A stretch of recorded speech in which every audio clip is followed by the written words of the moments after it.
नमस्ते मेरे प्यारे दोस्तों, स्वागत है आपका अपना YouTube channel motive happy study पर। बिहार पुलिस परीक्षा 2024 का ट्रेंडिंग टॉपिक जिससे लगातार प्रश्न पूछा जा रहा है, इसी सीरीज में इस वीडियो में हम लोग ट्रेंडिंग टॉपिक का क्लास 5 में इतिहास की प्रमुख घटनाएं के बारे में जानेंगे। तो चलिए शुरू करते हैं। तो पहला क्वेश्चन आपका है कि भारत में आर्यों का आगमन कब हुआ था। ठीक है, सारे इसमें क्या है ईस्वी देखेंगे, ठीक है, और उससे रिलेटेड कुछ प्रश्न भी देखेंगे। तो भारत में आर्यों का आगमन कब हुआ था? तो 1500 ईसा पूर्व में हुआ था। ठीक है, सारे ईस्वी आपको याद करते जाना है। ठीक है, आपको रिपीट भी करेंगे ताकि आपको याद भी हो जाएगा। ठीक है, तो भारत में आर्यों का आगमन कब हुआ था? 1500 ईसा पूर्व में हुआ था। ठीक है, अगर पूछे कि भारत में आर्य लोग कहाँ से आए थे, तो मध्य एशिया से आए थे। ठीक है, जो एक्स्ट्रा फैक्ट्स आपको बताएंगे वो काफ़ी महत्वपूर्ण रहेगा। ठीक है, इसलिए ध्यान से हर एक प्रश्न, हर एक लाइन को सुनना है और उसे ध्यान में रखना है। आपसे प्रश्न पूछा जाएगा, जो VVI इंपॉर्टेंस क्वेश्चन है हम एक्स्ट्रा फैक्ट्स में सब बताते जाएंगे। तो भारत में आर्यों का जो आगमन हुआ था ये कहाँ से हुआ था? तो मध्य एशिया से हुआ था। अगर क्वेश्चन ये भी पूछ लिया जाए कि आर्यों का मूल निवास कहाँ था, तो मध्य एशिया था। ठीक है, आर्य का मतलब क्या होता है? तो आर्य का अर्थ होता है श्रेष्ठ यानी उत्तम। ठीक है, ये ध्यान रखना है। बात आई है आर्य की, तो आर्य समाज के संस्थापक कौन था? तो दयानंद सरस्वती था। है, आर्य समाज की स्थापना कब हुआ था? तो 1875 में दयानंद सरस्वती ने किया था। और एक पुस्तक है दयानंद सरस्वती का, यो याद रखना है, सत्यार्थ प्रकाश पुस्तक के लेखक कौन है? तो दयानंद सरस्वती है। ठीक है, ये ध्यान रखना है। और एक लाइन दिया था, वेदों की ओर लौटो, ये नारा किसने दिया था? तो दयानंद सरस्वती ने दिया था। ठीक है, इसी प्रकार है एक नारा है, प्रकृति की ओर लौटो। प्रकृति की ओर लौटो का नारा किसने दिया था? तो वो दिया था रूसो ने दिया था। ठीक है, तो ये भी ध्यान रखना है। वेदों की ओर लौटो दयानंद सरस्वती, वेदों दयानंद है ना, वेदों दयानंद, और प्रकृति की ओर लौटो ये रूसो ने दिया था। ठीक है, तो इतने सारी चीज़ें ध्यान रखना है। नेक्स्ट क्वेश्चन है आपका, महावीर का जन्म कब हुआ था? ठीक है, तो महावीर का जन्म कब हुआ था? तो 540 ईसा पूर्व में हुआ था। ठीक है, महावीर का जन्म 540 ईसा पूर्व में हुआ था। ठीक, ये ध्यान रखना है। अब महावीर से रिलेटेड कुछ महत्वपूर्ण प्रश्न देखते हैं। ठीक है, महावीर का जन्म कहाँ हुआ था? तो महावीर का जन्म वैशाली के कुंडग्राम में हुआ था। ठीक है, अब वैशाली की बात आई, वैशाली से 3 महत्वपूर्ण प्रश्न आपको याद रखना है जो कि एग्जाम में पूछा जाता है। पहला तो ये हो गया, महावीर स्वामी का जन्म 540 ईसा पूर्व में वैशाली में हुआ था। और अगर एक क्वेश्चन आता है कि 6ठी शताब्दी ईसा पूर्व में प्रथम गणतंत्रात्मक राज्य कौन सा था? तो वो था वैशाली। ठीक है, यानी कि सबसे पहले जो प्राचीन प्रथम गणतंत्रात्मक व्यवस्था जो राज्य था वो था वैशाली था। ठीक है, और दूसरी बौद्ध संगीति कहाँ हुआ था? तो वैशाली में हुआ था, काला अशोक के समय हुआ था। ठीक है, ये याद रखना है। और महावीर स्वामी का मृत्यु कहाँ हुआ था? तो ये पावापुरी में हुआ था, 72 वर्ष की आयु में 468 ईसा पूर्व में हुआ था। ठीक है, ये महावीर का निर्वाण का कब हुआ था? 468 ईसा पूर्व में। 468 यानी कि निर्वाण यानी कि मृत्यु। ठीक है, तो महावीर स्वामी का जन्म हुआ था 540 ईसा पूर्व में और 468 ईसा पूर्व में इनकी मृत्यु हुई थी। कहाँ? पावापुरी में हुआ था। पावापुरी कहाँ है? राजगीर के पास है। ठीक है, इतनी सारी चीज़ें ध्यान रखना है। अब देखिए बात आई है, ये महावीर स्वामी है ना, महावीर स्वामी क्या है? जैन धर्म का संस्थापक माना जाता है महावीर स्वामी को। ठीक है, महावीर स्वामी 24वें तीर्थंकर थे। तो क्वेश्चन आपसे पूछा जाएगा कि प्रथम तीर्थंकर कौन थे? तो ऋषभ देव थे। ऋषभ देव को महावीर, देखिए जैन धर्म का संस्थापक अगर पूछे तो ऋषभ देव होगा। ठीक है, जैन धर्म का संस्थापक कौन थे? तो ऋषभ देव थे। और प्रथम तीर्थंकर थे ऋषभ देव। दूसरा तीर्थंकर पूछे तो अजितनाथ, और तीसरा तीर्थंकर संभवनाथ। और एक याद रखना है 23वें तीर्थंकर। 23वें तीर्थंकर कौन था? तो वो था पार्श्वनाथ। ठीक है, 23वें तीर्थंकर, ये ज़्यादा रिपीट होता है क्वेश्चन, कोई भी एग्जाम हो 23वें वाला जरूर पूछ लिया जाता है। तो 23वें तीर्थंकर वो थे पार्श्वनाथ थे, और 24वें और अंतिम तीर्थंकर थे महावीर स्वामी। ठीक है, तो इतने सारे यहाँ पर याद रखना है। ठीक है, अब चलते हैं नेक्स्ट क्वेश्चन पे। तो आपका महावीर स्वामी का हो गया। अब बात करते हैं गौतम बुद्ध की। गौतम बुद्ध का जन्म कब हुआ था? तो गौतम बुद्ध का जन्म हुआ 563 ईसा पूर्व में। ठीक है, तो गौतम बुद्ध और महावीर स्वामी में कभी कभी थोड़ा सा जन्म के बारे में कन्फ्यूजन हो जाता है, तो इसलिए थोड़ा रिलेट कर लेना इसे। देखिए ये इनका तो 563 है, महावीर स्वामी का जन्म हुआ था 540 ईसा पूर्व में। ठीक है, गौतम का 563 ईसा पूर्व में। थोड़ा इसको रिलेट ऐसे जोड़ लीजिए। देखिए गौतम में तो आ रहा है ना, तो गौतम 63, गौतम 63, यानी कि गौतम बुद्ध का जन्म 563 ईसा पूर्व में हुआ था। ठीक है, तो ये ध्यान रखना है। महावीर स्वामी का जन्म 540 ईसा पूर्व में हुआ था। अच्छा, गौतम बुद्ध का जन्म कहाँ हुआ था? तो लुम्बिनी में हुआ था, जो कि नेपाल में है। और गौतम बुद्ध को ज्ञान की प्राप्ति कहाँ हुआ था? तो बोध गया में हुआ था, पीपल वृक्ष के नीचे। और किस नदी के किनारे? तो निरंजना नदी के किनारे, जिसे फल्गु नदी भी कहा जाता है। ठीक है, तो ये ध्यान रखना है, काफ़ी महत्वपूर्ण है। यहाँ से देखिए कोई भी क्वेश्चन पूछेगा आपसे बन जाएगा। जैसे कि इनको ज्ञान की प्राप्ति हुआ था गौतम बुद्ध को बोध गया में, बोध गया में पीपल वृक्ष के नीचे, निरंजना नदी के किनारे, यानी कि फल्गु नदी के किनारे। अगर आपसे क्वेश्चन पूछ लिया जाता है कि बोध गया किस नदी के किनारे, तो वही हो गया निरंजना नदी, या तो ऑप्शन में रहेगा फल्गु नदी। तो फल्गु नदी के किनारे है। फल्गु नदी से 2-3 प्रश्न और याद रखना आपको कि भारत का सबसे बड़ा रबर डैम कहाँ बनाया गया? तो किस नदी पर? तो फल्गु नदी पर ही बनाया गया। ठीक है, गया में, जिसे गया जी डैम इसका नाम दिया गया है। अब विष्णु पद मंदिर किस नदी के किनारे है? तो वो फल्गु नदी के किनारे है, ये याद रखना है। ठीक है, गौतम बुद्ध का बचपन का नाम क्या था? तो वो था सिद्धार्थ। गौतम बुद्ध का बचपन का नाम था सिद्धार्थ। गौतम बुद्ध के माता का नाम था महामाया, और गौतम बुद्ध के पिता का नाम था शुद्धोधन। ठीक है, ये ध्यान रखना है। अच्छा, गौतम बुद्ध ने अपना पहला उपदेश कहाँ दिया था? तो गौतम बुद्ध ने अपना पहला उपदेश दिया था सारनाथ में, और सर्वाधिक उपदेश कहाँ दिया था? तो श्रावस्ती में। तो इसमें कन्फ्यूजन ना हो, इसलिए ध्यान थोड़ा इसे रखिए। देखिए, पहला उपदेश सारनाथ और सर्वाधिक श्रावस्ती, सर्वाधिक श्रावस्ती है ना, एक जैसा वॉइस है ना, सर्वाधिक श्रावस्ती। और गौतम बुद्ध की मृत्यु कहाँ हुआ था? तो कुशीनगर में हुआ था 483 ईसा पूर्व में।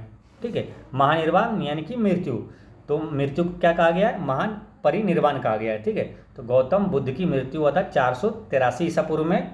कहाँ पर हुआ था? तो कुशीनगर में हुआ था। अब एक चीज़ यहाँ ध्यान रखना है कि जो पहला उपदेश दिया था सारनाथ में, सर्वाधिक श्रावस्ती में, और मृत्यु कुशीनगर में, ये तीनों जगह यानी सारनाथ, श्रावस्ती और कुशीनगर, ये तीनों किस राज्य में है? तो उत्तर प्रदेश में है। ठीक है, ये ध्यान रखना है। अब देखिए, ये जो 483 ईसा पूर्व है, ये गौतम बुद्ध की क्या मृत्यु हुआ था। अब 483 से एक क्वेश्चन आपको और याद रखना है कि बिहार की, जो बिहार है, ठीक है, तो बिहार का जो क्षेत्रफल है, बिहार का पश्चिम से पूरब की लंबाई कितनी है? तो पश्चिम से पूरब की लंबाई 483 किलोमीटर है। तो गौतम बुद्ध की मृत्यु से ये क्वेश्चन याद रखना आपको रिलेट करके। ठीक है, तो याद रहेगा। तो गौतम बुद्ध की मृत्यु पूछे तो 483 ईसा पूर्व, यानी कि बिहार की पश्चिम से पूरब की लंबाई कितनी है? तो 483 किलोमीटर है। ठीक है, यानी कि बिहार की जो लंबाई है, पश्चिम से पूरब की लंबाई 483 किलोमीटर। जब भी पढ़ें तो दिमाग में तुरंत आ जाना चाहिए कि गौतम बुद्ध की मृत्यु 483 ईसा पूर्व में हुआ था। ठीक है, तो ये दोनों क्वेश्चन जोड़ के पढ़िए तो आपको हमेशा याद रहेगा, कन्फ्यूजन भी नहीं होगा। ठीक है, तो ये जो बिहार का पश्चिम से पूरब जो लंबाई है 483 किलोमीटर है। अगर पूछ दे कि उत्तर से दक्षिण की लंबाई कितनी है, तो वो भी आप यहाँ से रिलेट कर लिए, 3, 4, 5 लगातार है ना। तो जो गौतम बुद्ध की मृत्यु के अलावा है, यानी कि गौतम बुद्ध की मृत्यु हो गया पश्चिम से पूरब 483, 2 ही याद रखना है। बिहार की लंबाई चौड़ाई जो है 2 ही रहेगा, है ना, उत्तर से दक्षिण और पूरब से पश्चिम। तो उत्तर से दक्षिण में आपका 3, 4, 5 लगातार है। ठीक है, अब पश्चिम से पूरब में गौतम बुद्ध की मृत्यु है ना, ये वाला 483 किलोमीटर। ठीक है, आपको याद हो गया होगा। पश्चिम से पूरब की लंबाई है 483 किलोमीटर, और उत्तर से दक्षिण है 3, 4, 5 यानी 345 किलोमीटर है। ठीक है, तो ये ध्यान रखना है। अच्छा, एक क्वेश्चन और याद रखते हैं कि जो सम्यक दर्शन, सम्यक आचरण, और सम्यक दर्शन, सम्यक आचरण, सम्यक ज्ञान, ये जो है, ये त्रिरत्न किस धर्म से संबंधित है? ठीक है, कन्फ्यूजन होता है त्रिरत्न क्योंकि दोनों में है। त्रिरत्न जैन धर्म में भी है और बौद्ध धर्म में भी है। तो सम्यक आचरण, सम्यक ज्ञान, सम्यक दर्शन जो है, ये जैन धर्म से संबंधित है। ठीक है, और बुद्ध धम्म संघ, ये है बौद्ध धर्म से संबंधित। ठीक, ये ध्यान रखना है। तो त्रिरत्न जैसी, देखिए क्वेश्चन अगर पूछा जाता है त्रिरत्न किससे संबंधित है, ज़्यादा तो त्रिरत्न देखते ही बौद्ध धर्म ठीक कर देते हैं, लेकिन नहीं, अगर त्रिरत्न में देता है कि सम्यक ज्ञान, सम्यक आचरण, सम्यक दर्शन, तो जैन धर्म ठीक करना है। अगर त्रिरत्न पूछेगा कि बुद्ध धम्म और संघ, ये किस धर्म से संबंधित है, तो ये बौद्ध धर्म से संबंधित है। ठीक है, तो यहाँ पर इतने पॉइंट्स याद रखना आपको। नेक्स्ट है, तो आपको गौतम बुद्ध का जन्म और मृत्यु बता दिए। जन्म 563 ईसा पूर्व में और महापरिनिर्वाण 483 ईसा पूर्व में। नेक्स्ट आपका है कि सिकंदर का भारत पर आक्रमण ये कब हुआ था? तो ये हुआ था 326 ईसा पूर्व में हुआ था। ठीक है, 326 या 325 ईसा पूर्व में सिकंदर भारत पर आक्रमण किया था। और जिस समय आक्रमण किया था उसी समय, यानी कि सिकंदर और राजा पोरस के बीच युद्ध हुआ था झेलम नदी के किनारे 326 ईसा पूर्व में। जैसे आक्रमण किया तो किसके साथ युद्ध हुआ था, तो युद्ध करना पड़ा था राजा पोरस के साथ। तो क्वेश्चन डायरेक्ट आता है कि झेलम नदी के तट पर राजा पोरस को किसने हराया था, तो सिकंदर ने हराया था। ठीक है, सिकंदर ने हराया था कब, 326 ईसा पूर्व में। इसे हाइडे स्पीच का युद्ध भी कहा जाता है। ये जो राजा पोरस और सिकंदर के बीच झेलम नदी के तट पर युद्ध हुआ था, इसे झेलम का युद्ध या तो हाइडे स्पीच का युद्ध कहा जाता है। सिकंदर का जन्म कब हुआ था, तो सिकंदर का जन्म हुआ था 356 ईसा पूर्व में हुआ था। यहाँ 2-3 डेट याद रखना है। आक्रमण किया था 326 ईसा पूर्व में, और जन्म हुआ था, सिकंदर का जन्म हुआ था 356 ईसा पूर्व में। और सिकंदर का जन्म कहाँ हुआ था, 356 में हुआ था। इसका जन्म हुआ था मैसेडोनिया में हुआ था ना। मैसेडोनिया का एक शहर का नाम है पेला, है ना। मैसेडोनिया के ये पेला में इनका जन्म हुआ था। और सिकंदर की मृत्यु 323 ईसा पूर्व में हुआ था। कब, 323 ईसा पूर्व में बेबीलोन में हुआ था। सिकंदर की मृत्यु 323 ईसा पूर्व में बेबीलोन में हुआ था। नेक्स्ट है कि अशोक द्वारा कलिंग विजय कब हुआ था, यानी अशोक ने कलिंग विजय कब किया था, कलिंग का युद्ध कब लड़ा था और इसको विजय हासिल किया था अशोक, ये 261 ईसा पूर्व में। ठीक है, तो अशोक का कलिंग विजय 261 ईसा पूर्व में हुआ। अशोक का कलिंग युद्ध का वर्णन किस शिलालेख में मालूम, ये है 13वें शिलालेख में। अशोक के कलिंग युद्ध का वर्णन जो है ये 13वें शिलालेख में है। ठीक है, अशोक का जन्म कब हुआ था, तो अशोक का जन्म हुआ था 304 ईसा पूर्व में। कहाँ हुआ था, तो पाटलिपुत्रा में हुआ था। ठीक है, अशोक किस वंश का शासक है, तो ये था मौर्य वंश का शासक। ठीक है, मौर्य वंश का संस्थापक कौन है, तो चंद्रगुप्त मौर्य है। और चंद्रगुप्त मौर्य का पुत्र था बिंदुसार, अब बिंदुसार का पुत्र था ये अशोक। ठीक है, याद रखना है। देखिए यहाँ पर थोड़ा सा कन्फ्यूजन आपको होगा कभी भी कि चंद्रगुप्त मौर्य का पुत्र था बिंदुसार। ठीक है, जैसे कि ये क्वेश्चन आएगा ना कि हर्यक वंश का संस्थापक कौन था, तो इसमें आपको दोनों ऑप्शन मिलेगा, बिंदुसार मिलेगा और एक मिलेगा आपको बिंबिसार। ठीक है, बिंबिसार। तो ये दोनों में कन्फ्यूजन ना हो तो कभी भी पढ़िए तो ये दोनों को साथ में रिवीजन करिए। ठीक है, तो चंद्रगुप्त मौर्य का पुत्र था जो, और अशोक का पिता था ये बिंदुसार, है ना, बिंदु वाला बिंदुसार। ठीक है, ये मौर्य वंश का शासक है। हर्यक वंश का संस्थापक था ये था बिंबिसार।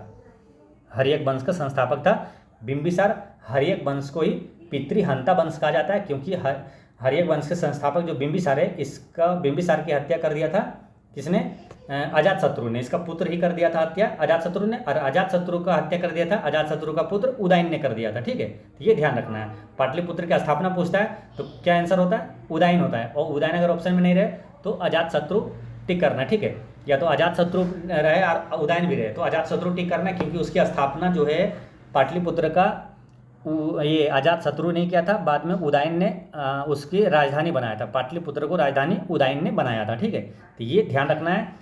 तो बिंदुसार कौन हो गया, अशोक का पिता है। अगर क्वेश्चन पूछा जाए कि चंद्रगुप्त मौर्य का पोता कौन है, पोता नहीं पूछता है, डायरेक्ट आएगा पौत्र, है ना। तो पौत्र ध्यान रखना, पौत्र मतलब पोता। तो चंद्रगुप्त मौर्य का पोता था अशोक, है ना, क्योंकि चंद्रगुप्त मौर्य का पुत्र है बिंदुसार, बिंदुसार का पुत्र है अशोक था। ठीक है, तो ये ध्यान रखना है। अब रही बात क्या, तीसरी बौद्ध संगीति किसके समय हुआ था, तो अशोक के समय हुआ था, है ना। तीसरी बौद्ध संगीति जो पाटलिपुत्र में हुआ था वो किसके समय हुआ था, तो अशोक के समय में हुआ था। ठीक है, पूछा जाएगा कि सांची का स्तूप किसने बनवाया था, तो सांची का स्तूप जो कि मध्य प्रदेश में है तो अशोक ने ही बनवाया था। और धामेक स्तूप किसने बनवाया था, तो धामेक स्तूप भी अशोक ने ही बनवाया था, जो कि यूपी में है। ठीक है, तो सांची का स्तूप बहुत बार क्वेश्चन पूछा गया, धामक स्तूप भी पूछा जाने लगा। धामक स्तूप जो है ये उत्तर प्रदेश में है, तो ये ध्यान रखना है, इसका निर्माण भी अशोक ने करवाया था। ठीक है, अशोक का नाम किस शिलालेख में मिलता है, तो मास्की अभिलेख में अशोक का नाम मिलता है। ठीक है, ये ध्यान रखना है। और जो अपना जो राष्ट्रीय अपना चिन्ह है जो, वो सारनाथ के इनका अशोक स्तंभ से ये लिया गया। ठीक है, तो ये भी ध्यान रखना है। नेक्स्ट क्वेश्चन है आपका, विक्रम संवत का आरंभ कब हुआ था, तो ये हुआ था 58 ईसा पूर्व में हुआ था। विक्रम संवत का आरंभ 58 ईसा पूर्व में हुआ था। इसकी शुरुआत किसने किया था, तो विक्रम संवत की शुरुआत शकों को पराजित करने के बाद चंद्रगुप्त विक्रमादित्य ने किया था। विक्रम यानी विक्रमादित्य ने किया था, है ना। विक्रम संवत की शुरुआत चंद्रगुप्त विक्रमादित्य ने किया था शकों को पराजित करने के बाद। नेक्स्ट आपसे पूछा है कि शक संवत का आरंभ कब हुआ, तो ये हुआ 78 ईस्वी में। शक संवत का आरंभ 78 ईस्वी में हुआ था। किसने किया था, तो कनिष्क ने किया था। ठीक है, कनिष्क ने शक संवत की शुरुआत किया था।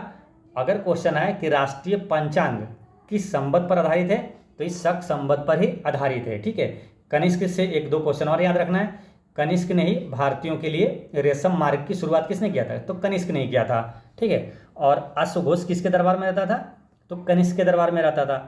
चरक किसके दरबार में रहता था, तो कनिष्क के दरबार में रहता था। और नागार्जुन किसके दरबार में रहता था, तो कनिष्क के दरबार में रहता था, है ना। एक शब्द याद रखना आपको, अचानक, यानी कि अश्वघोष, चरक और नागार्जुन ये तीनों कनिष्क के दरबार में रहता था। तो एक शब्द याद रखेंगे, ये तीनों याद रहेगा ना, अचानक, अश्वघोष, चरक और नागार्जुन ये कनिष्क के दरबार में रहता था।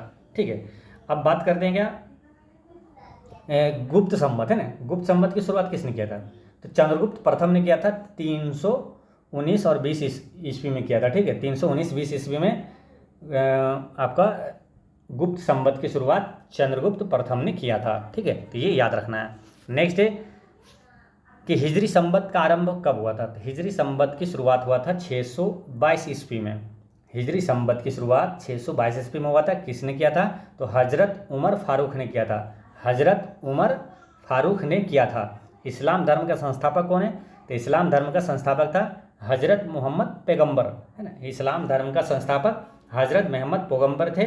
और मोहम्मद पैगंबर का जन्म कहाँ हुआ था, तो ये हुआ था मक्का में 570 ईस्वी में हुआ था, है ना। 570 ईस्वी में पैगंबर साहब का जन्म हुआ था, मक्का में हुआ था। ठीक है, तो ये ध्यान रखना है। नेक्स्ट है कि फाहियान की भारत यात्रा, यानी फाहियान कब आया था भारत, तो 405 ईस्वी में आया था, 11 ईस्वी तक रहा था। ठीक है, 405 ईस्वी में फाहियान भारत आया था। फाहियान भारत आया था किसके शासनकाल में आया था, तो फाहियान जो है आया था चंद्रगुप्त द्वितीय के शासनकाल में आया था, 5वीं ईस्वी में। ठीक है, याद रखना है किसके शासनकाल में, चंद्रगुप्त द्वितीय के शासनकाल में, क्योंकि हर्षवर्धन किसके शासनकाल में आया था, ये कई बार क्वेश्चन पूछा गया और कई बार हमेशा रिपीट होते रहता है, तो इसलिए दोनों को कन्फ्यूजन ना हो, दोनों को साथ में ध्यान रखना है। फाहियान आया था चंद्रगुप्त द्वितीय के समय और हर्षवर्धन आया था किसके समय, तो नहीं, ह्वेनसोंग आया था ना, ह्वेनसोंग आया था हर्षवर्धन के समय। ठीक है, ह्वेनसोंग आया था हर्षवर्धन के समय। ठीक है, ह्वेनसोंग और ये फाहियान ये चीनी यात्री है। ठीक है, तो ह्वेनसोंग पूछा जाता है किसके समय आया था, तो हर्षवर्धन के समय आया था। ठीक है, तो ये ध्यान रखना है। नेक्स्ट आपसे पूछा है कि हर्षवर्धन का शासनकाल, तो हर्षवर्धन का शासनकाल कब से कब तक था, 606 से 647 ईस्वी तक हर्षवर्धन का शासनकाल था। ठीक है, ये ध्यान रखना है। और हर्षवर्धन की 3 प्रसिद्ध पुस्तक है जिससे परीक्षा में पूछा जाता है, आपको याद रखना है। कौन कौन सी पुस्तक है, देखिए हर्षवर्धन की 3 पुस्तक है, नागानंद है। ठीक है, नागानंद, एक है रत्नावली और एक है प्रियदर्शिका। ठीक है, याद रखना क्या, नागानंद, रत्नावली, प्रियदर्शिका, ये तीनों पुस्तक के लेखक कौन है, हर्षवर्धन है। ठीक है, तो आपको याद रखना क्या है, इससे एक लाइन याद रख लीजिएगा, तीनों हमेशा याद रहेगा। ठीक है, क्या देखिए, हंस ना रे पिया। ठीक है, एक लाइन लिख लीजिए, हंस ना रे पिया, यानी हंस से हो गया हर्षवर्धन, ना से नागानंद, रे से रत्नावली, पिया से प्रियदर्शिका। ठीक है, तो हंस ना रे पिया यानी कि 3 प्रसिद्ध पुस्तक आपको याद रहेगा। हर्षवर्धन की 3 पुस्तक है, नागानंद, रत्नावली और प्रियदर्शिका। ठीक है, और एक क्वेश्चन आपको याद रखना है कि हर्षवर्धन को जो पुलकेशिन सिंह द्वितीय ने पराजित किया था वो किस अभिलेख में इसका वर्णन किया हुआ है, तो एहोल अभिलेख में। ठीक है, याद रखना है, तो पुलकेशिन सिंह द्वितीय से संबंधित है एहोल अभिलेख। ठीक है, एहोल अभिलेख का संबंध किससे है, तो पुलकेशिन सिंह द्वितीय से है। तो इसी में ने ये हर्षवर्धन को पराजित किया था पुलकेशिन सिंह द्वितीय, उसका वर्णन एहोल अभिलेख में। इसको याद ऐसे रख लीजिएगा, पुलकेशिन सिंह द्वितीय से। डायरेक्ट ऐसे भी क्वेश्चन पूछा जा सकता है कि एहोल अभिलेख का संबंध किससे है, तो पुलकेशिन सिंह द्वितीय से है। तो इसको रिलेट ऐसे कर लीजिए, एहोल, होल यानी होल है यानी छेद है किसमें, पुल में, होल है कहाँ, पुल में, यानी एहोल जो है संबंधित है पुलकेशिन सिंह द्वितीय से संबंधित है। नेक्स्ट है कि ह्वेनसोंग की भारत यात्रा, यानी ह्वेनसोंग भारत कब आया था, तो ये 630 ईस्वी में आया था। ह्वेनसोंग भारत आया था कब, 630 ईस्वी में आया था। किसके समय आया था, तो ये ह्वेनसोंग हर्षवर्धन के समय भारत आया था। और ह्वेनसोंग किस विश्वविद्यालय में अध्ययन किया था, तो नालंदा विश्वविद्यालय में अध्ययन किया था। और इनकी एक पुस्तक है CU की, है ना, याद रखना है, CU की। इस पुस्तक के लेखक कौन है, तो ह्वेनसोंग, है ना, ह्वेनसोंग की पुस्तक है CUK, तो ये याद रखना है। तो हर्षवर्धन से आपको इतने सारे ह्वेनसोंग से 2-3 प्रश्न आपको पूछा जाता है कि ह्वेनसोंग किसके समय भारत आया, तो ह्वेनसोंग हर्षवर्धन ऐसे रिलेट कर लीजिएगा, ठीक है। क्योंकि फाहियान जो है वो आया था चंद्रगुप्त द्वितीय के समय आया था, तो ह्वेनसोंग हर्षवर्धन के समय नालंदा विश्वविद्यालय में अध्ययन किया था और 630 ईस्वी में आया था, और CUK पुस्तक के लेखक है ह्वेनसोंग, ठीक है। नेक्स्ट है कि सोमनाथ मंदिर पर आक्रमण कब हुआ था, तो 1025 ईस्वी में हुआ था। सोमनाथ मंदिर पर आक्रमण 1025 में हुआ था, और सोमनाथ मंदिर कहाँ है, गुजरात में। और आक्रमण किसने किया था, तो महमूद गजनवी ने किया था, है ना। सोमनाथ मंदिर पर हमला किसने किया, तो महमूद गजनवी ने किया था। महमूद गजनवी भारत पर कितनी बार आक्रमण किया, तो 17 बार आक्रमण किया था, ठीक है। टोटल 17 बार आक्रमण किया था, और भारत पर आक्रमण करने वाला प्रथम तुर्की कौन था, तो ये महमूद गजनवी ही था, ठीक है, याद रखना है। और एक क्वेश्चन आता है कि अलबरूनी किसके समकालीन था, यानी अलबरूनी किसके साथ भारत आया था, तो महमूद गजनवी के साथ ही भारत आया था, तो इतना याद रखना है आपको। और एक पुस्तक है किताब उल हिंद पुस्तक के लेखक कौन है, तो वो अलबरूनी था, ठीक है, तो ये याद रखना है। नेक्स्ट है कि तराइन का प्रथम युद्ध और तराइन का दूसरा युद्ध, प्रथम युद्ध और दूसरा युद्ध ये कब हुआ था। तराइन का प्रथम युद्ध 1191 में, और दूसरा हुआ था 1192 में। तराइन का प्रथम युद्ध और दूसरा युद्ध ये दोनों लाया गया था पृथ्वीराज चौहान और मोहम्मद गौरी के बीच लाया गया था।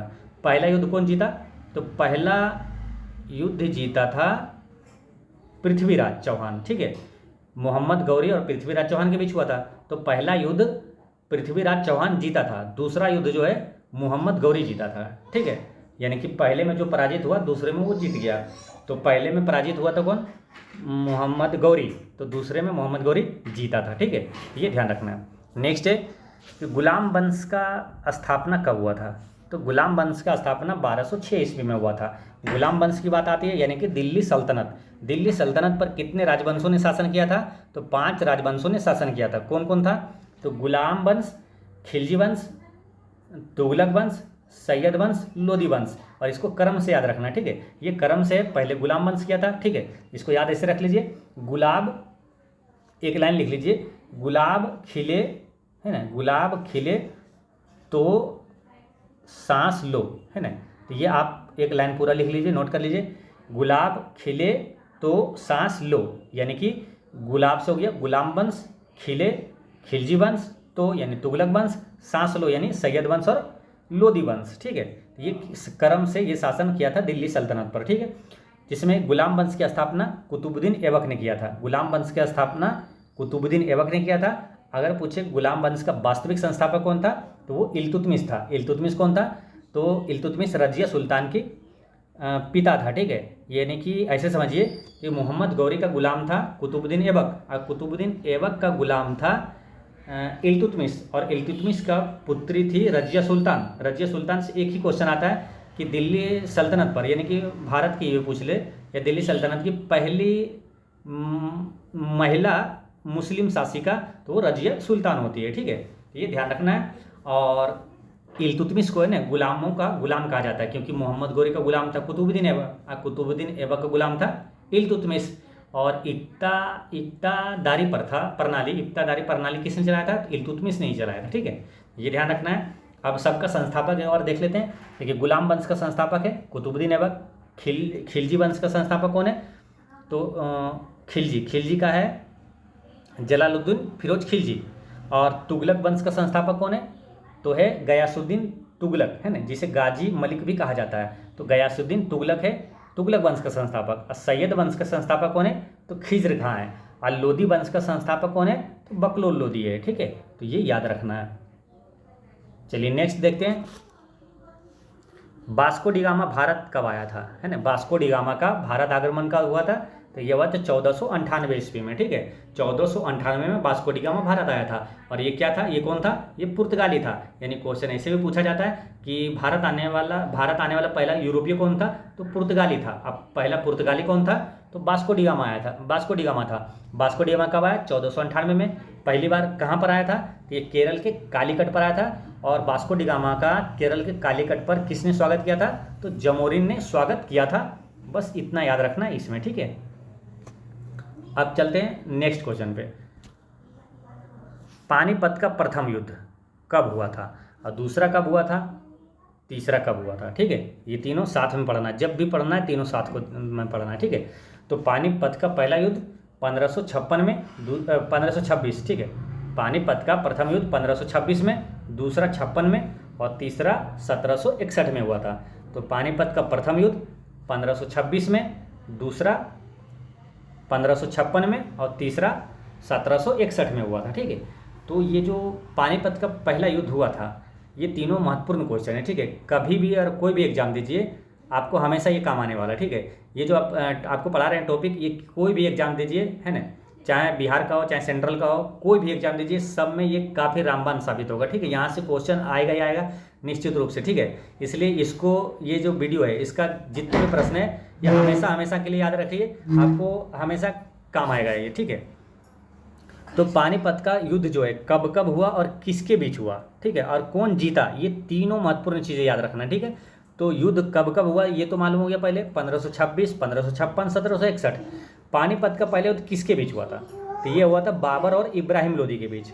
तो इसी समय जो पानीपत का पहला युद्ध हुआ था, तो बाबर ने इब्राहिम लोदी को हराकर, यानी कि दिल्ली सल्तनत पर जो लोदी वंश का शासक था उसको समाप्त करके, लोदी वंश को हरा करके ये मुगल साम्राज्य की स्थापना किया था, है ना। मुगल वंश का शासक संस्थापक कौन था, बाबर था। तो बाबर ने क्या किया, 1526 में पानीपत का युद्ध लड़ा था और इब्राहिम लोदी को हराया था। ठीक है, याद रखना है, क्वेश्चन डायरेक्ट आएगा इसे कि पानीपत का दूसरा युद्ध में अकबर ने किसको हराया था।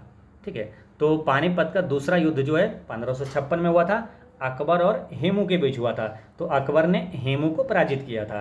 पानीपत का तीसरा युद्ध 1761 में हुआ था, किसके बीच हुआ था, तो अफगान और मराठा के बीच हुआ था। अफगान की तरफ से कौन था, नेतृत्वकर्ता ये अहमद शाह अब्दाली था, और मराठा की तरफ से सदाशिवराव भाऊ था।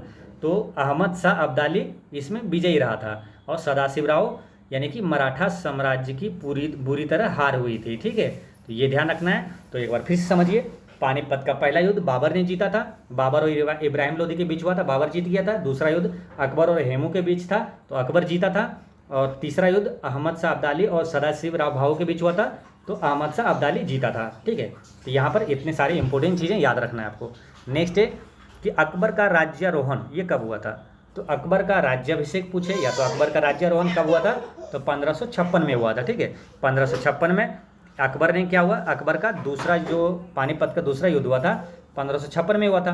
अकबर लड़ा था, हेमू को हराया था, और उसी समय 1556 में ही अकबर का राज्याभिषेक हुआ था। ठीक है, ये ध्यान रखना है। अकबर से कई महत्वपूर्ण प्रश्न पूछा जाता है, तो कुछ यहाँ पर उसका रिवीजन करते हैं। ठीक है, अकबर का जन्म कब हुआ था, तो 15 अक्टूबर 1542 में हुआ था। 15 अक्टूबर 1542 में हुआ था, उमरकोट पाकिस्तान में हुआ था, है ना, पाकिस्तान के उमरकोट में हुआ था।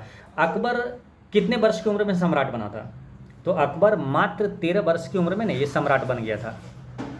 ठीक है, ये याद रखना है। और अकबर का शासनकाल कब से कब तक था, तो 1556 से चला था कब तक मालूम, 1605 तक।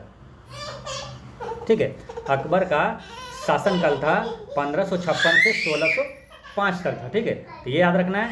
और अकबर से थोड़ा पहले ये जान लेते हैं कि अकबर किस वंश का शासक था, तो ये था अकबर यानी मुगल साम्राज्य का ना, मुगल साम्राज्य का ये शासक था। तो मुगल साम्राज्य में जो शासक था वो कौन कौन था, तो पहले कौन था, बाबर, है ना, मुगल जो साम्राज्य का स्थापना किया था बाबर।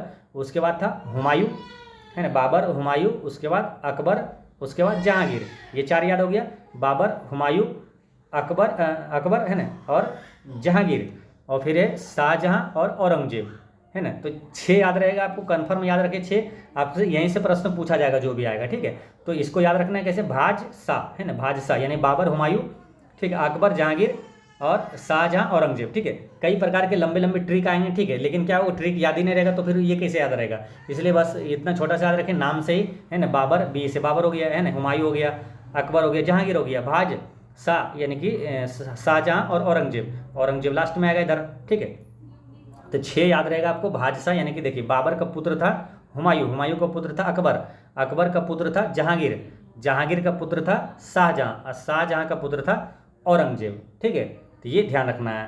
और यहाँ पर ये ध्यान रखना है कि इसमें जो जहांगीर था, ठीक है, जहांगीर ने सिख गुरु, पांचवा जो सिख गुरु था, और कौन था, गुरु अर्जुन देव, है ना। तो गुरु अर्जुन देव की हत्या करवाया था, ठीक है। सिख गुरु में क्रम में अगर देखेंगे ना तो 10 सिख गुरु थे, ठीक है।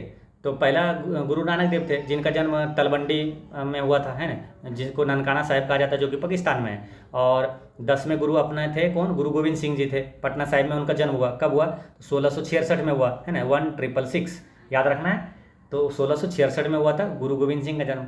तो इसमें जो पाँचवें गुरु थे, पाँचवें गुरु थे गुरु अर्जुन देव। तो पाँचवें गुरु गुरु अर्जुन देव की हत्या करवाया था जहांगीर, ठीक है, जहांगीर हत्या करवाया था।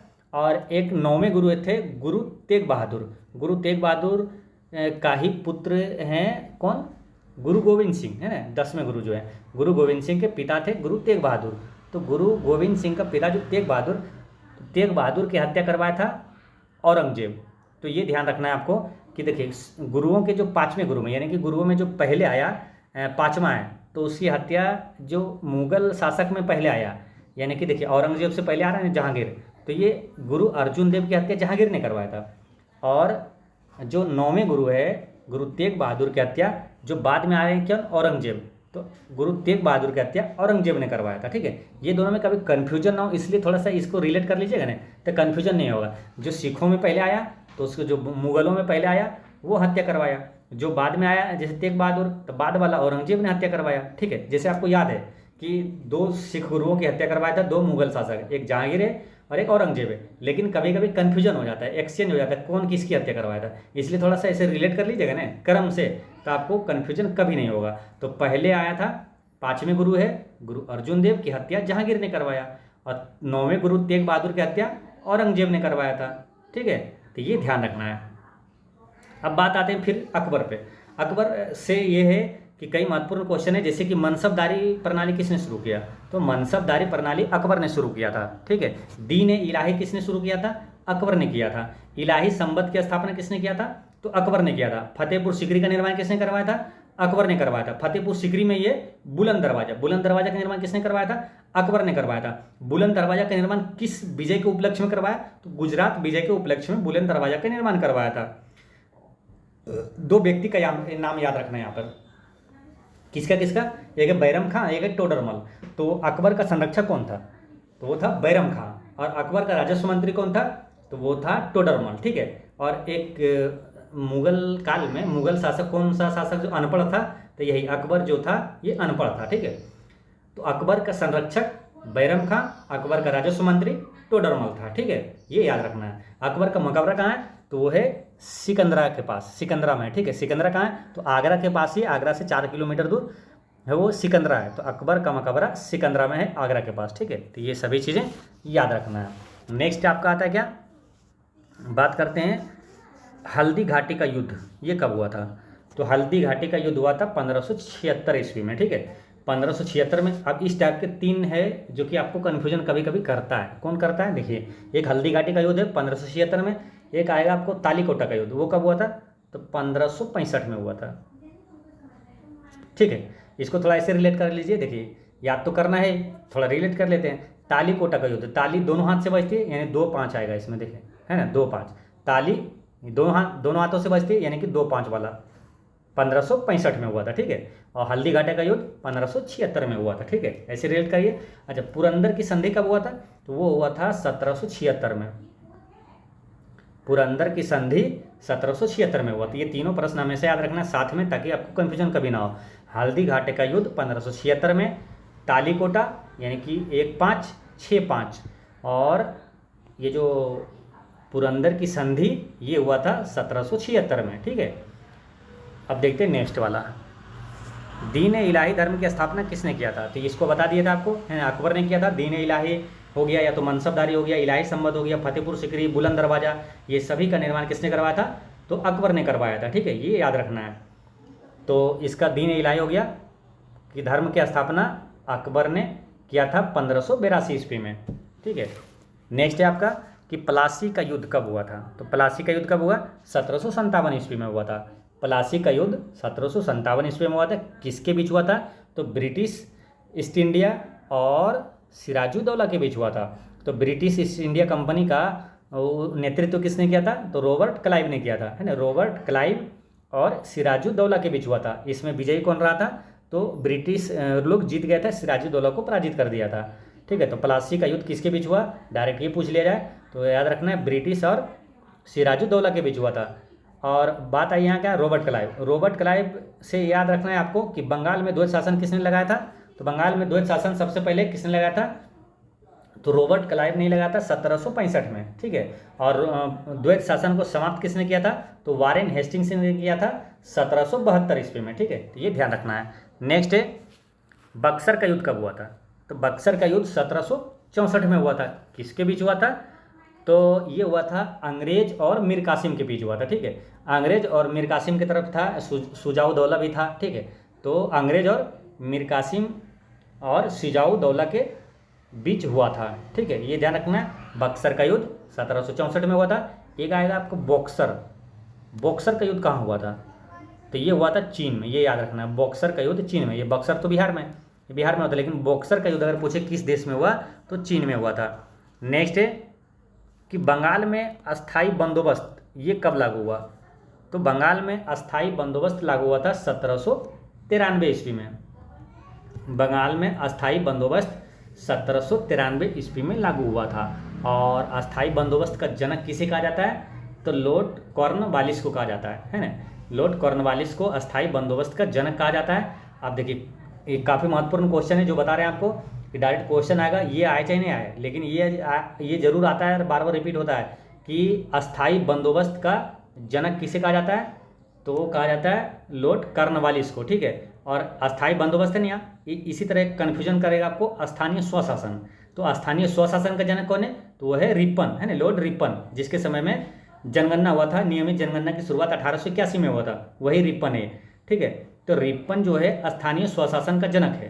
तो इसमें कन्फ्यूजन ना हो कभी, तो थोड़ा ध्यान रखना है। तो अस्थाई बंदोबस्त 42 यानी कि बंदोबस्त, अस्थाई बंदोबस्त का जनक कौन है? कॉर्नवालिस है। और स्थानीय स्वशासन का जनक है लॉर्ड रिपन है। ठीक है, तो ये याद रखना है। और दो और याद रखना है, मालूम, जब भी आप पढ़ेंगे तो कन्फ्यूजन ना हो, ताकि इसलिए इस 4 आपको व्यवस्था इस तरह से याद रखना है। एक अस्थाई बंदोबस्त हो गया, और एक स्थानीय स्वशासन हो गया, एक रैयतवाड़ी व्यवस्था हो गया, और एक महालवाड़ी व्यवस्था हो गया। तो अस्थाई बंदोबस्त मालूम हो गया, अस्थाई बंदोबस्त का जनक कॉर्नवालिस, स्थानीय स्वशासन का जनक लॉर्ड रिपन, रैयतवाड़ी व्यवस्था का जनक किसे माना जाता है? तो भारत में रैयतवाड़ी व्यवस्था का जनक थॉमस मुनरो को माना जाता है ना। किसको? थॉमस मुनरो, ये है रैयतवाड़ी व्यवस्था का जनक। और एक है महालवाड़ी व्यवस्था। महालवाड़ी व्यवस्था सबसे पहले किसने शुरू किया था? ये किया था होल्ट मैकेंजी ने। थोड़ा इसको ऐसे रिलेट कर लीजिए। देखिए, महालवाड़ी लो आ रहा है ना इसमें, तो होल्ट मैकेंजी, है ना, ध्यान रखिएगा। ऐसे महालवाड़ी शुरू, Holt Mackenzie, Mahalwari Holt Mackenzie ने किया था। ठीक है, तो ये चारों आपको याद हो गया। एक बार फिर से समझिए, अस्थाई बंदोबस्त कॉर्नवालिस, स्थानीय स्वशासन रिपन, और रैयतवाड़ी थॉमस मुनरो, और महालवाड़ी होल्ट मैकेंजी। ठीक है, स्थानीय स्वशासन कब लागू हुआ था?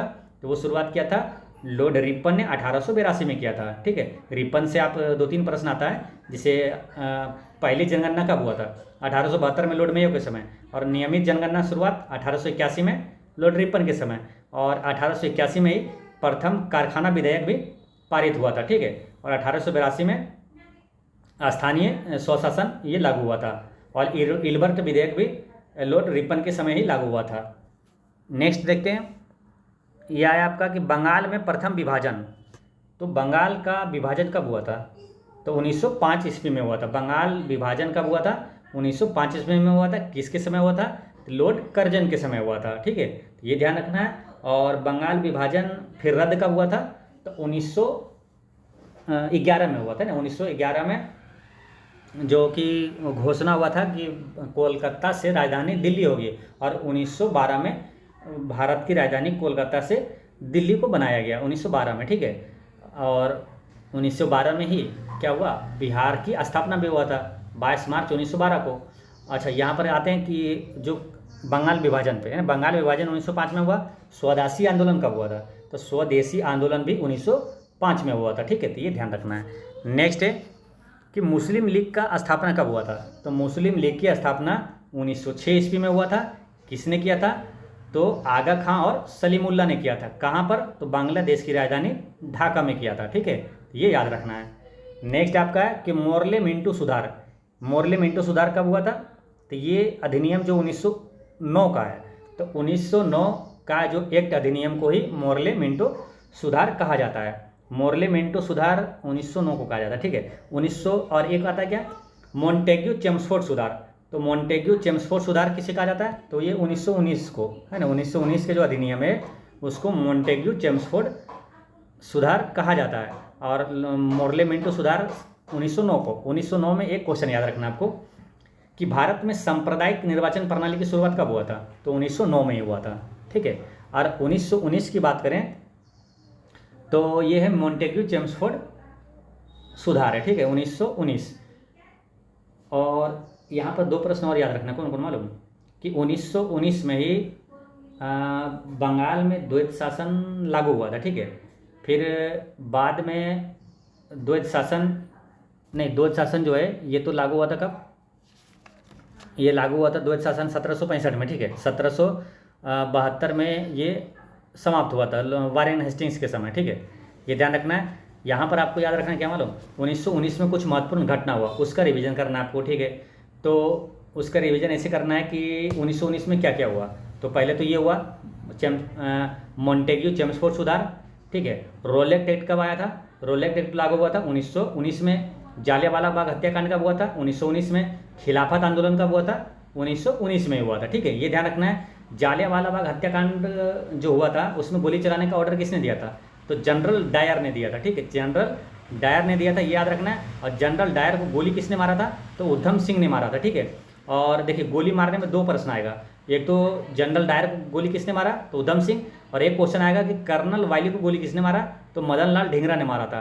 तो याद रखना है, कई बार क्या होता है कि आपका मदन लाल ढींगरा यानी कर्नल वायली के बारे में अगर नहीं पढ़े, कर्जन वायली के बारे में, तो अगर क्वेश्चन आ गया कि कर्जन वायली को गोली किसने मारा और ऑप्शन में देखते उधम सिंह, तो उधम सिंह पे टिक कर देते, लेकिन ये गलत हो जाएगा।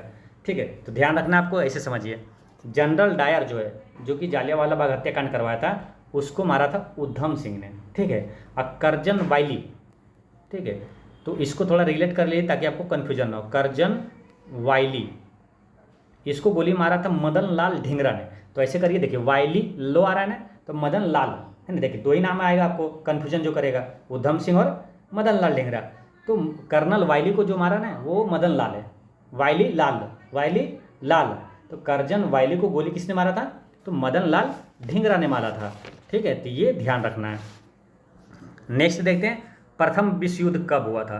तो प्रथम विश्व युद्ध जो हुआ था 1914 से 18 ईस्वी तक हुआ था। ठीक है, प्रथम विश्व युद्ध का कार्यकाल और दूसरा विश्व युद्ध, ये दोनों का याद रखना है। पहला विश्व युद्ध हुआ था 1914 से 18 ईस्वी के बीच, और दूसरा विश्व युद्ध हुआ था 1939 से 45 तक हुआ था। ठीक है, तो पहला विश्व युद्ध का तात्कालिक कारण क्या था? तो था ऑस्ट्रिया के राजकुमार फर्डिनेंड की हत्या। याद रखना है, ऑस्ट्रिया के राजकुमार फर्डिनेंड की हत्या, ये पहला विश्व युद्ध का तात्कालिक कारण था। फिर आपसे पूछा जाएगा कि दूसरा विश्व युद्ध का तात्कालिक कारण क्या था? तो वो था जर्मनी द्वारा पोलैंड पर आक्रमण, है ना, जर्मनी द्वारा पोलैंड पर जो आक्रमण है, ये दूसरा विश्व युद्ध का तात्कालिक कारण था। तो याद रखना है, यहाँ पर दो महत्वपूर्ण प्रश्न याद रखना है जो कि ज़्यादा महत्वपूर्ण है। ठीक है, कि कब हुआ और तात्कालिक कारण क्या था। तो तात्कालिक कारण पहला का क्या? ये ऑस्ट्रिया के राजकुमार फर्डिनेंड की हत्या, और दूसरे का है जर्मनी द्वारा पोलैंड पर आक्रमण। ठीक है, अब इसी दौरान क्या हुआ? दूसरे विश्व युद्ध के दौरान ही ना परमाणु बम का इस्तेमाल हुआ था। तो पहली बार परमाणु बम कहाँ गिराया गया था? तो गिराया गया था हिरोशिमा पर, है ना, जापान के हिरोशिमा पर गिराया था 6 अगस्त 1945 को। जिसका जो पहला बम गिराया था उसका नाम था लिटिल बॉय, और दूसरा बम गिराया था 9 अगस्त 1945 को। और दूसरा जो परमाणु बम गिराया था उसका नाम था फेटमैन, और दूसरा जो गिराया था वो नागासाकी पर गिराया था। ठीक है, तो पहला हिरोशिमा पर और दूसरा जो है 9 अगस्त को, यानी 3 दिन बाद ही, पहले 6 अगस्त को और फिर 9 अगस्त को 1945 को जापान के नागासाकी पर परमाणु बम गिराया गया था, और उसका नाम था फेटमैन। ठीक है, तो ये याद रखना है। नेक्स्ट है, असहयोग आंदोलन कब हुआ था? तो असहयोग आंदोलन कब हुआ था? 1920 में शुरू हुआ था, ठीक है, याद रखना है, असहयोग आंदोलन 1920 में हुआ था। और यहाँ पर 2-3 प्रश्न याद रखना है, जैसे कि असहयोग आंदोलन किसके वजह से फिर वापस लिया गया? तो चौरी चौरा कांड के वजह से वापस लिया गया था, ठीक है। और चौरी चौरा कांड कब हुआ था? तो 4 फरवरी 1922 को हुआ था। चौरी चौरा कहाँ है? तो ये गोरखपुर में है ना, उत्तर प्रदेश के गोरखपुर में चौरी चौरा है, ठीक है। तो चौरी चौरा घटना के कारण ही असहयोग आंदोलन वापस ले लिया गया, ठीक है। तो ये याद रखना है। असहयोग आंदोलन का नेतृत्व किसने किया था? तो गांधी जी ने किया था, ठीक है। अब आगे क्या है? साइमन कमीशन का आगमन। तो साइमन कमीशन भारत कब आया था? तो 1928 ईस्वी में आया था। साइमन कमीशन भारत आया था 1928 ईस्वी में आया था, ठीक है। 1928 में साइमन कमीशन भारत आया था। साइमन कमीशन का गठन अगर पूछते कब हुआ था, तो इसका गठन हुआ था 1927 में, लेकिन भारत आया था 1928 में। तो साइमन कमीशन भारत आया था 1928 में। 1928 में एक और क्वेश्चन रिलेट कर लेना है, क्या कि बारदौली सत्याग्रह कब हुआ था? तो बारदौली सत्याग्रह भी 1928 में हुआ था। बारदौली सत्याग्रह का नेतृत्व किसने किया था? तो सरदार वल्लभ भाई पटेल ने किया था। और सरदार वल्लभ भाई पटेल, जिसको भारत का लौह पुरुष भी कहा जाता है, और सरदार वल्लभ भाई पटेल को सरदार की उपाधि किसने दिया था? तो यहीं पर जो बारदौली सत्याग्रह हुआ था, तो बारदौली के महिलाओं ने इसे के आग्रह पर गांधी जी ने इनको सरदार की उपाधि दिया गया था, ठीक है। तो ये सारी चीज़ें ध्यान रखना है। नेक्स्ट है कि दांडी मार्च जो है ये या तो नमक सत्याग्रह, ठीक है, दोनों को एक ही समय शुरू हुआ था। ये कब हुआ था? तो 1930 ईस्वी में हुआ था। दांडी मार्च या नमक सत्याग्रह पूछे तो 1930 ईस्वी में हुआ था, ठीक है। और दांडी मार्च जो हुआ ना, दांडी मार्च की शुरुआत को ही नमक सत्याग्रह भी कहा जाता है, ठीक है। और या तो सविनय अवज्ञा आंदोलन कब हुआ था? तो यही 1930 में हुआ था, ठीक है। तो ये सभी एक ही चीज़ है, ठीक है, एक ही घटना को ये तीनों नाम दिया गया, दांडी मार्च, नमक सत्याग्रह, ये तो सविनय अवज्ञा आंदोलन, ठीक है। दांडी मार्च की शुरुआत कब हुआ था? तो 12 मार्च 1930 को हुआ था, ठीक है, 12 मार्च 1930 को, और 6 अप्रैल 1930 तक चला था। तो दांडी यात्रा कितने दिन तक चली थी?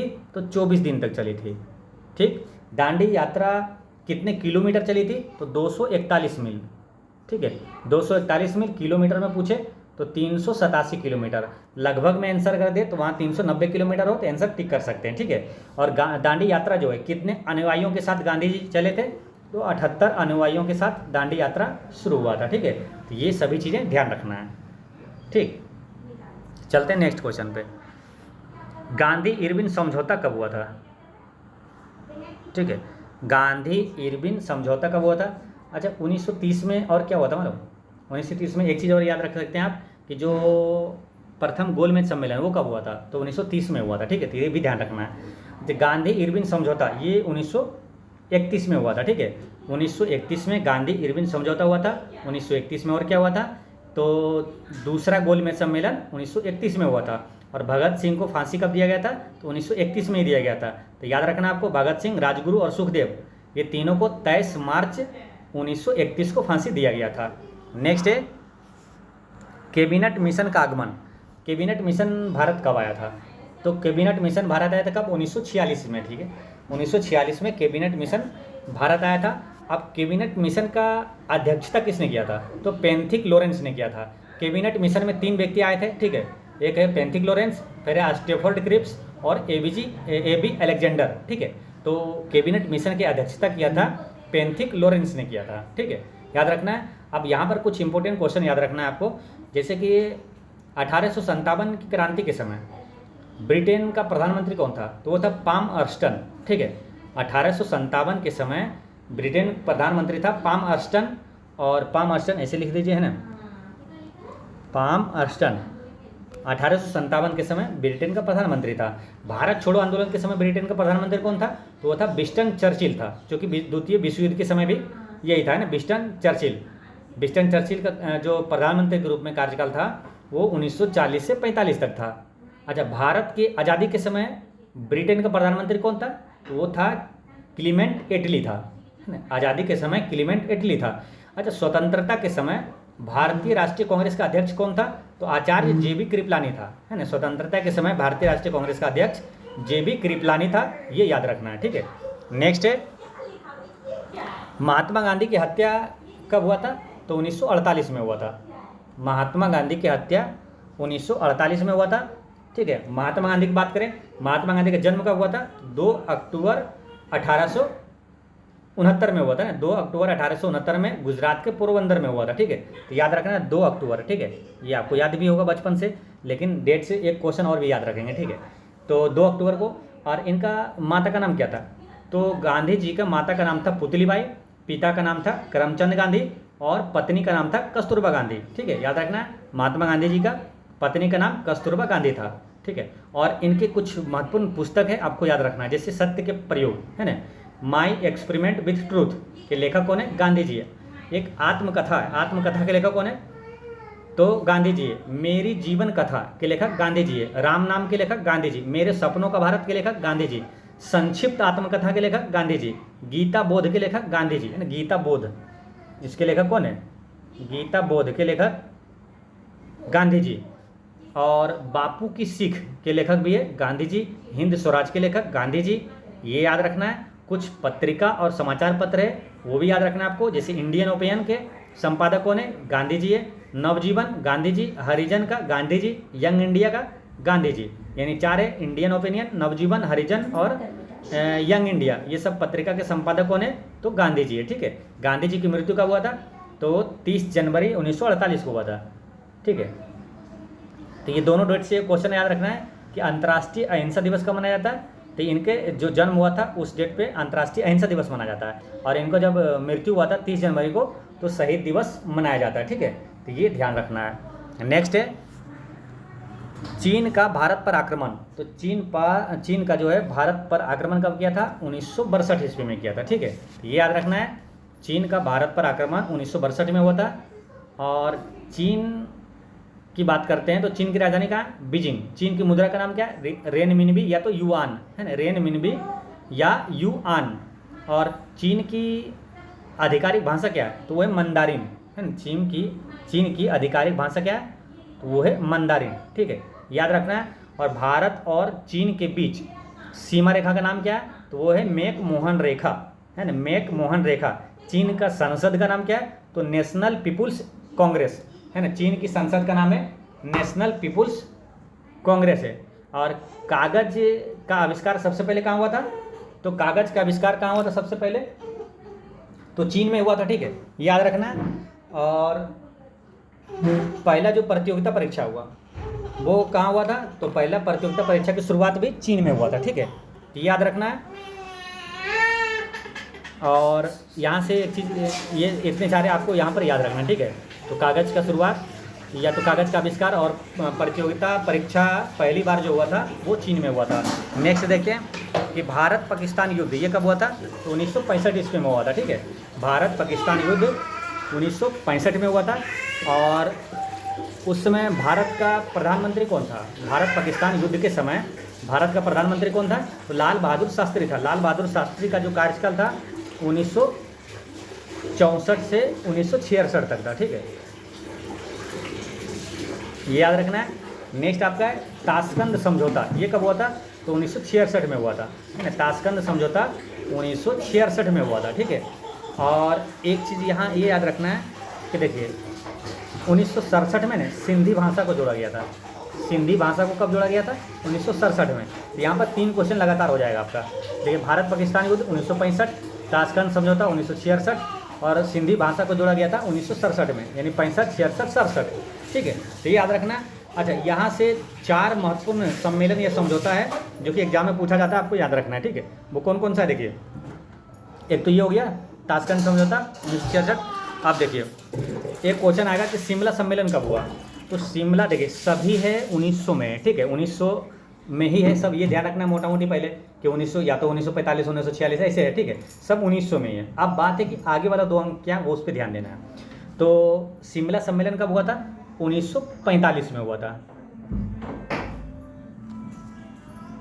ठीक है। शिमला सम्मेलन 1945 में हुआ था। अब इसी तरह है एक आएगा आपका शिमला समझौता, ठीक है। तो शिमला समझौता है 1972 में। अब ये दोनों में कभी कन्फ्यूजन ना हो, क्योंकि नाम एक ही जैसा है, शिमला शिमला है ना, शिमला सम्मेलन है और एक शिमला समझौता है। तो शिमला सम्मेलन और शिमला समझौता में इस किस ईस्वी में हुआ, कभी कन्फ्यूजन ना हो, तो इसको ऐसे याद रखिए आप, शिमला सम्मेलन। देखिए सम्मेलन में लो का वॉइस आ रहा है, तो 45 में लो का वॉइस आ रहा है, तो शिमला सम्मेलन कब मारेंगे, 1945 टिक करेंगे। ठीक है, शिमला सम्मेलन यानी कि सम्मेलन में लो का वॉइस आ रहा है, तो 45 यानी लो का वॉइस आ रहा है। शिमला समझौता ता यानी 72, ये वाला 72 वाला टिक कर देना है। तो शिमला समझौता शिमला सम्मेलन में कन्फ्यूजन नहीं होगा आपको। ठीक है, शिमला समझौता की बात करें तो 72, समझौता 72, समझौता 72, सम्मेलन 45, सम्मेलन 45। अब एक क्वेश्चन आता है आपका कि पंचशील समझौता कब हुआ। तो पंचशील समझौता हुआ, देखिए ऑप्शन में सभी रहेगा, लेकिन आपको थोड़ा सा अगर थोड़ा सा ट्रिक से यानी मतलब कि इसको रिलेट करके याद कर लेते हैं तो आपको कन्फ्यूजन भी नहीं होता और खटाक से टिक भी कर देते हैं। तो पंचशील समझौता कब हुआ, तो 1954 में हुआ था। इसे याद कैसे रखना है, देखिए पंचशील, इसको जब पंच लिखिएगा पंचशील, तब पो से 5 और चो से 4, ऐसे याद कर लेना है, तो कन्फ्यूजन कभी नहीं होगा, है ना। तो पंचशील जब भी बोले तो ये 5, पो से 5 वाला और 4 पहले, है ना, देखना पो से पहले 5 फिर 4, है ना, चो से 4, पंचशील यानी 5-4 वाला टिक करना है ना, 5-4 यानी कि 1954 में पंचशील समझौता कब हुआ, तो पंचशील 54 है ना, 1954 में हुआ था। और एक आएगा सिंधु समझौता कब हुआ, तो सिंधु समझौता हुआ था 1960 में, सिंधु 60, सिंधु समझौता 1960 में हुआ था, सिंधु 60। तो सिंधु समझौता कब हुआ, 1960 में हुआ था।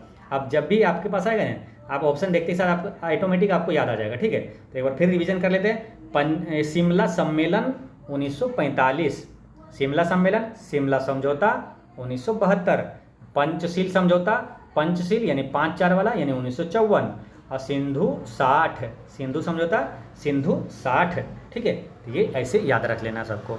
नेक्स्ट है आपका, बात करते हैं, ताशकंद हो गया, अब तालीकोटा की बात करेंगे।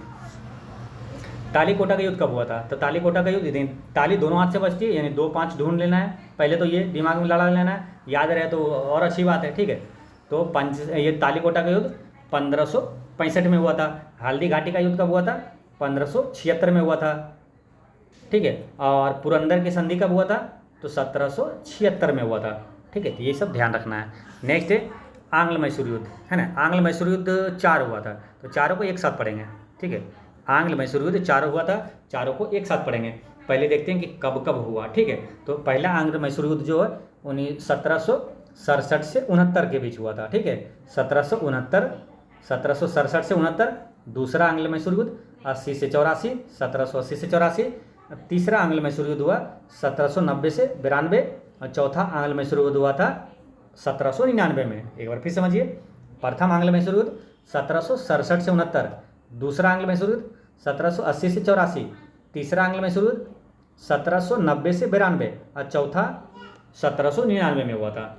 अब रही बात कि जो आंग्ल मैसूर युद्ध हुआ था ये किसके बीच हुआ था, थोड़ा सा यहाँ भी ध्यान रखना है। ठीक है, कि पहला जो आंग्ल मैसूर युद्ध, इससे ज़्यादा महत्वपूर्ण क्या मालूम, कि प्रथम आंग्ल मैसूर युद्ध किस संधि पर समाप्त हुआ, दूसरा किस संधि पर समाप्त हुआ, ये सबसे ज़्यादा महत्वपूर्ण है। ठीक है, ये क्वेश्चन पूछा जाएगा। तो प्रथम आंग्ल मैसूर युद्ध ये मद्रास की संधि पर समाप्त हुआ था, दूसरा आंग्ल मैसूर युद्ध मंगलोर की संधि पर समाप्त हुआ था, तीसरा आंग्ल मैसूर युद्ध ये श्रीरंगपट्टनम की संधि पर समाप्त हुआ था, और चौथा आंग्ल मैसूर युद्ध में टीपू सुल्तान की मृत्यु हो गया था। ठीक है, तो ये ध्यान रखना है, प्रथम आंग्ल मैसूर युद्ध ये मद्रास की संधि पर समाप्त हुआ, दूसरा मंगलोर, तीसरा श्रीरंगपट्टनम, चौथा में टीपू सुल्तान की मृत्यु हो गई थी। पहला आंग्ल मैसूर युद्ध किसके बीच हुआ, अंग्रेज और हैदर अली के बीच हुआ था। ठीक है, और अंग्रेज की तरफ से शायद ये रॉबर्ट क्लाइव है ना नेतृत्व किया था, और हैदर अली के बीच हुआ था। दूसरा वाला आपसे पूछा जाएगा कि अंग्रेजों की तरफ से नेतृत्व किसने किया था, दूसरा आंग्ल मैसूर युद्ध। ठीक है, दूसरा आंग्ल मैसूर युद्ध में अंग्रेज का नेतृत्व सर आयर कुट ने किया था। ठीक है, सर आयर कुट, द्वितीय सर आयर कुट। तो द्वितीय आंग्ल मैसूर युद्ध सर आयर कुट और हैदर अली के बीच हुआ था। तीसरा जो है आंग्ल मैसूर युद्ध ये तीसरा आंग्ल मैसूर युद्ध जो था इसमें मराठा और निजाम ये अंग्रेजों के साथ था, और ये टीपू सुल्तान के विरुद्ध लड़ा था। यानी कि तीसरा आंग्ल मैसूर युद्ध अंग्रेज और उसमें मराठा निजाम भी था, और किसके बीच, टीपू सुल्तान के बीच हुआ था। ठीक है, ये ध्यान रखना है, जिसमें अंग्रेज विजयी रहा। उसमें देखिए शुरुआत में भी पहला में भी अंग्रेज विजयी रहा, दूसरा में भी सराय अंग्रेज विजयी रहा, तीसरा में भी अंग्रेज विजयी रहा था, और चौथा में भी विजयी रहा जिसमें टीपू सुल्तान मृत्यु हो गया था। तो चौथा जो है वो बेलेजली और टीपू सुल्तान के बीच हुआ था। लॉर्ड बेलेजली मतलब उस समय अंग्रेज का उस समय नेतृत्व करता था, है ना, उसी का शासन था लॉर्ड बेलेजली का है, ठीक है। तो ये ध्यान रखना है। और सहायक संधि का जनक किसे कहा जाता है? लॉर्ड बेलेजली को ही कहा जाता है। लॉर्ड बेलेजली का कार्यकाल था 1798 से 1805 तक था लॉर्ड बेलेजली का काल का, जो कि सहायक संधि का जनक इसे कहा जाता है, ठीक है। तो ये चारों आंग्ल में शुरू इस तरह से समाप्त हुआ था। तो महत्वपूर्ण क्या बताएं कि संधि पर समाप्त हुआ था। पहला मद्रास, दूसरा मंगलोर, तीसरा श्रीरंगपट्टनम, चौथे में टीपू सुल्तान की मृत्यु हो गया था। अच्छा, एक क्वेश्चन अगर आता है कि टीपू सुल्तान कहाँ का शासक था, तो वो मैसूर का शासक था, और मैसूर का शेर भी कहा जाता है इसे। और श्रीरंगपट्टनम में स्वतंत्रता का वृक्ष किसने लगाया था? तो टीपू सुल्तान ने लगाया था। नेक्स्ट है आपका, बात करेंगे, ये आंग्ल मैसूर युद्ध हो गया। नेक्स्ट है कारगिल युद्ध। कारगिल युद्ध कब हुआ था? तो 1999 में हुआ था, ठीक है। कारगिल युद्ध के समय भारत का प्रधानमंत्री कौन था? तो अटल बिहारी वाजपेयी थे। ये अटल बिहारी वाजपेयी 3 बार प्रधानमंत्री बने, ठीक है। उसी समय लगातार एक बार जैसे बने थे तो 16 मई 1996 से 1 जून 1996 तक, यानी 13 दिन के लिए मात्र प्रधानमंत्री बने थे। फिर 1998 से 99 तक बने थे, फिर 1999 से 2004 तक ये प्रधानमंत्री रहे। यानी कि कारगिल युद्ध के समय भारत का प्रधानमंत्री कौन थे? अटल बिहारी वाजपेयी थे। और पाकिस्तान का प्रधानमंत्री कौन था उस समय? तो नवाज शरीफ था, ठीक है, नवाज शरीफ। नेक्स्ट है, प्रथम गोल मेज सम्मेलन कब हुआ था? तो गोल मेज सम्मेलन 3 हुआ था, 1930, दूसरा 1931, तीसरा 1932 में हुआ था, ठीक है। तो प्रथम गोल मेज सम्मेलन 1930 में, दूसरा 1931 में, तीसरा 1932 में हुआ था, ठीक है। ये आपको बताए थे। और 1930 की बात करें तो 1930 में ही दांडी मार्च, सविनय अवज्ञा आंदोलन, ये 1930 में हुआ था। और 1931 की बात करें तो 1931 में ही गांधी इरविन समझौता हुआ था। और जो गोल मेज सम्मेलन हुआ था दूसरा, उसी समय गांधी जी भाग लिए थे। एक क्वेश्चन आएगा कि किस गोल मेज सम्मेलन गांधी जी भाग लिए थे? तो एकमात्र गोल मेज सम्मेलन, द्वितीय गोल मेज सम्मेलन 1931 में गांधी जी भाग लिए थे। 1932 की बात करें तो ये तीसरा गोल मेज सम्मेलन हुआ। और क्या क्या हुआ 1932 में? तो पूना पैक्ट 1932 में हुआ था, गांधी और भीमराव अंबेडकर के बीच हुआ था। भीमराव अंबेडकर की बात आई है तो बहिष्कृत हितकारिणी सभा के संस्थापक कौन था? भीमराव अंबेडकर था। और अखिल भारतीय हरिजन सेवक की स्थापना किसने किया था? तो वो महात्मा गांधी ने किया था। याद रखना है, ठीक है, यहाँ पे कन्फ्यूजन होता है। कई बार क्वेश्चन आता है कि अखिल भारतीय हरिजन सेवक के संघ की स्थापना किसने किया? तो हरिजन देख के आप भीमराव अंबेडकर भी कई लोग टिक कर देते हैं। ध्यान रखना है, बहिष्कृत हितकारिणी सभा के संस्थापक है भीमराव अंबेडकर, और अखिल भारतीय हरिजन सेवक संघ के संस्थापक है गांधी जी, ठीक है। ये ध्यान रखना है। नेक्स्ट है, अब देखते हैं क्रिप्स मिशन। क्रिप्स मिशन का आगमन कब हुआ था? 1942 में हुआ था। 1942 में। और क्या हुआ था? भारत छोड़ो आंदोलन कब हुआ था? 8 अगस्त 1942 को हुआ था। और गांधी जी ने करो या मरो का नारा किस आंदोलन में दिए थे? तो भारत छोड़ो आंदोलन में ही दिए थे, ठीक है। अब एक चीज़ ये ध्यान रखना है थोड़ा सा कि देखिए, जो असहयोग आंदोलन हुआ, सविनय अवज्ञा आंदोलन हुआ, भारत छोड़ो आंदोलन हुआ, ये सभी का नेतृत्व गांधी जी ने ही किया था, ठीक है। ये ध्यान रखना है। अब क्वेश्चन नंबर 52 में क्या है कि चीनी क्रांति कब हुआ? तो 1911 में हुआ। चीनी क्रांति 1911 में हुआ था। और चीनी क्रांतिकारी लीग का अध्यक्ष कौन था? चीनी क्रांतिकारी लीग का अध्यक्ष कौन था? तो सूर्ययत सेन था, है ना, याद रखना है, सूर्ययत सेन था, ठीक है। और बात करते हैं फ्रांसीसी क्रांति, तो ये 1789 में हुआ था। फ्रांसीसी क्रांति का उत्तराधिकारी किसे माना जाता है? तो नेपोलियन बोनापार्ट को माना जाता है, ठीक है। और चौथा है ये आपका 54 में है रूसी क्रांति। रूसी क्रांति 1917 में हुआ था। और रूसी क्रांति इसे बोल्शेविक क्रांति भी कहा जाता है। यानी कि बोल्शेविक क्रांति का नेतृत्व किसने किया था? तो लेनिन ने किया था। तो ये ध्यान रखना है। तो दोस्तों, इस तरह से अति महत्वपूर्ण टॉपिक होता है समाप्त। मिलते हैं नेक्स्ट वीडियो में। पढ़ते रहें, मुस्कुराते रहें। जय हिंद दोस्तों।